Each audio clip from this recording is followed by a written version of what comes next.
Akkam jirtu faamilii nagaan waaqayyoo manaa fi kallattii jirtanitti isiniif haa ta'u faamilii akkam jirtu. Egaa samoona darbe immoo badee tanan jira jechuudha. Naannoo guyyaa 5 ta'a jechuudha. Torbee guutuu ga'ee tanan jira. Egaa guyyaa har'aa immoo deebi'ee tanan jira jechuudha. Egaa akkuma beekamu immoo jijjiirraa mallaqaa yookaan oolmaa sharafaa karaa itoo bilaak maarkeettiin guyyaa hundayyuu jechuudha. Yeroo darbee akkuma jedhee samoona xiqqoo naamni jenne kanattanii qabadheen dhufaa ture jechuudha. Karaa itoo bilaak maarkeetti akkasuma karaa baankiitiin illee guyyaa hundayyuu beeksisaan ture jechuudha. Irra akkasuma qabadhee dhufee jira jechuudha. Guyyaa 5 booda jechaadha. Egaa akkuma beekamu immoo karaa itoo bilaak maarkeettiin biyyoota 20 jechuudha. Yeroo darbee kanumatti biyyoota 20 karaa baankiitiin immoo guyyaa har'aa baankii Awaashinanii biyyoota 5 qabadhee dhufee jira jechuudha. Egaa akkuma beekamu karaa itoo bilaak maarkeettiin biyyoota akka Ameerikaa doolaarii, Kanaadaa doolaarii, Awustiraaliyaa doolaarii, Hoomarri haala.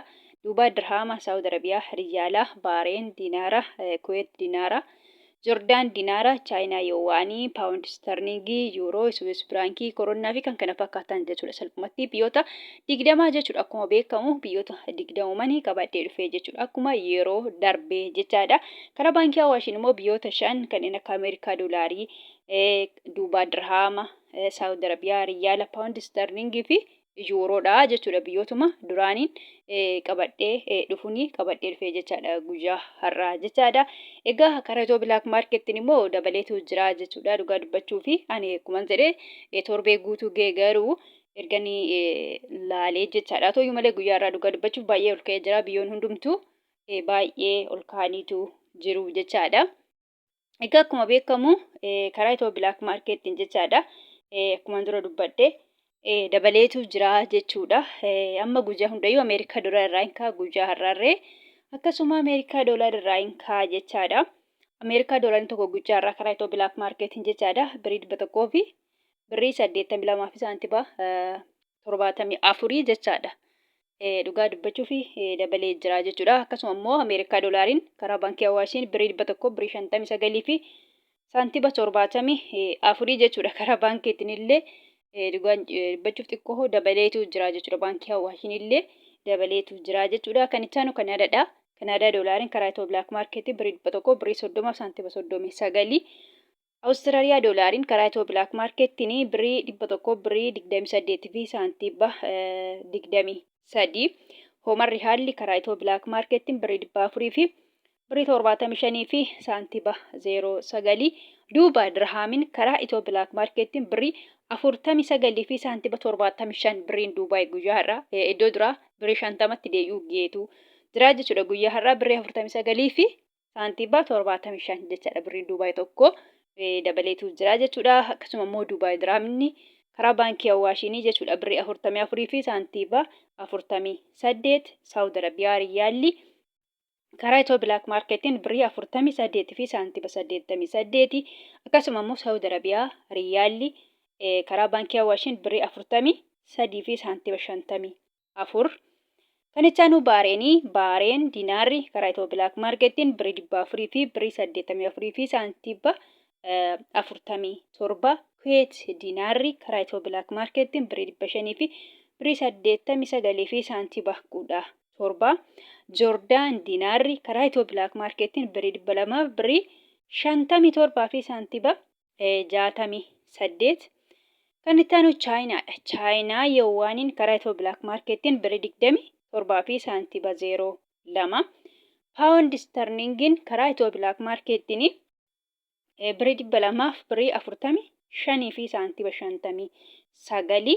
Akkasuma immoo Paawundi sterlingiin jechaadha. Karaa baankii Awaashiin birii 200 fi birii 11 fi saantiba 48.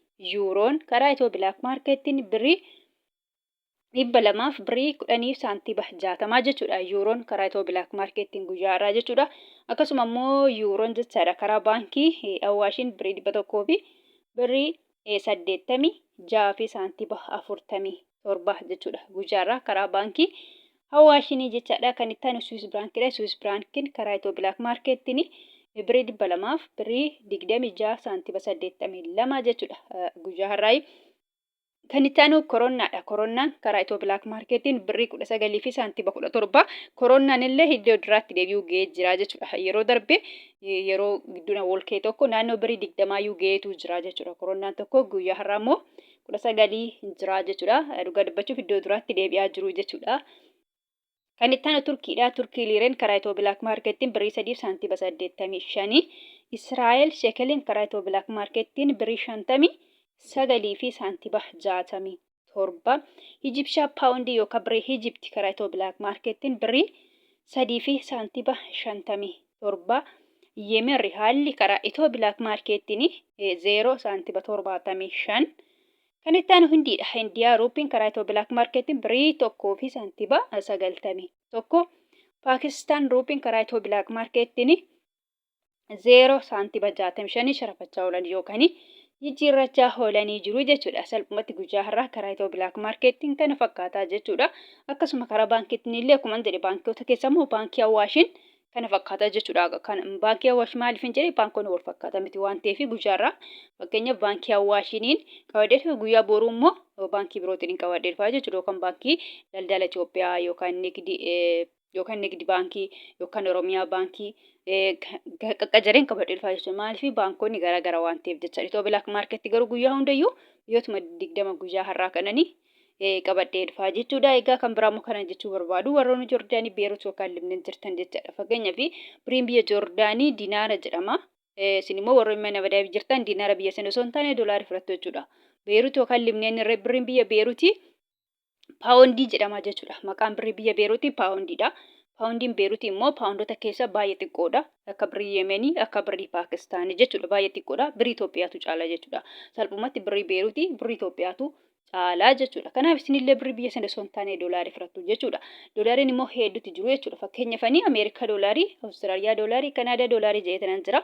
Ani maqaa isaanii hin dhahiniyyuu doolaariin hedduutu jiru jechuudha. Isin salphumatti Ameerikaa doolaariidha jechuudha. Warroonni Joordaanii fi Beerut yookaan Libnaan keessattuu warroonni mana badaa jirtan Ameerikaa doolaariidhaan irra eeggattu yookaan yaassaabbattu jechuudha. Fakkeenyaaf guyyaarraa karaa Itiyoo Black Marketii yoo ergatan isumaan dura dubbadhee jechuudha. Birii 100 fi birii 82 fi saantiima 74 irra eeggattu jechuudha. Karaa Itiyoo Black Marketii yoo ergatan warroonni Joordaanii fi Beerut yookaan Libnaan jirtan jechuudha.